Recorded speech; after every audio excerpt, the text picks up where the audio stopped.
एक अतिशय महत्त्वाची बातमी आपण पाहतोय. झेडपी निवडणुकीचा बिगुल वाजलेला आहे.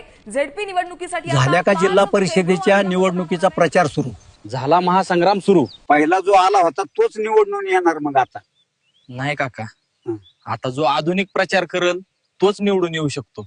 कसे असतात ते AI व्हिडिओ? अनेक उमेदवारांनी त्यांचे AI व्हिडिओ बनवून गेले. पुढील व्हिडिओ पहा म्हणजे तुम्हाला समजेल. गजानन गावंडे यांनी हे काम पूर्ण केले आहे. खरंच बाई, गजानन गावंडे खूपच कामाचा माणूस आहे. शेतकऱ्यांची मदत करण्याचा प्रयत्न या अभियानातून गजानन भाऊ करत आहे.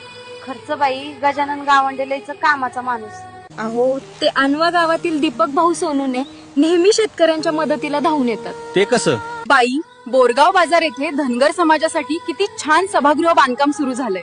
गजानन भाऊ ने ये काम पूरा किया है. बिल्कुल, ऐसे आदमी को सपोर्ट मिलना चाहिए जो विकास काम पहले देखता है. कोणतंही पद नसताना गजानन गावंडे यांनी विकास कामे सुरू केली आहे. हो हो ग बाई, अनव्यातील दीपक भाऊ सोनूने यांनी मोफत शिकवणी सुरू केली आहे. खरंच बाई, दीपक भाऊ सोनूने गरिबांच्या लेकरांसाठी खूप छान काम करत आहेत. बाई, या गजानन गावंडे भाऊकडे एखादे पदबीद आहे का? नाही ग बाई, पण का विचारते ग तू हे? कोणतेही पद नसताना अनेक गावात किती विकास कामे केली आहेत त्यांनी. हो ग बाई. अजून किती दिवस नुसते फोटो खालीवर फिरून बॅकग्राऊंडला सिनेमाचे गाणे लावून प्रचार करणार आहात? जगासोबत बदला. AI च्या मदतीने तुमचे काम लोकांपर्यंत प्रभावपणे पोहोचवा.